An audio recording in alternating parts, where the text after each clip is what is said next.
Бәйтерек ауданы, Володар мектебі. 9 сынып оқушысы Оралбай Іңкәр.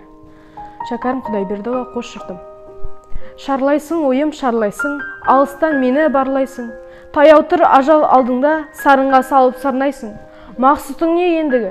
Бостандық таңын көргенім, кемеліме келгенім. Қорқытпайды мен ажал, арман емес өлгенім. Кейтерістің кемдігі. Қалған қараңғыда елім, ойлап толғаумен сынатығын менің берім. Бұл атқан таңның нұрынан тұр есе алалмай ерім. Қазақтың жайнар даласы, жетілер оқып баласы. Шошытатын мен сол, олардың күндес таласы, дағдысы сіңген бойына.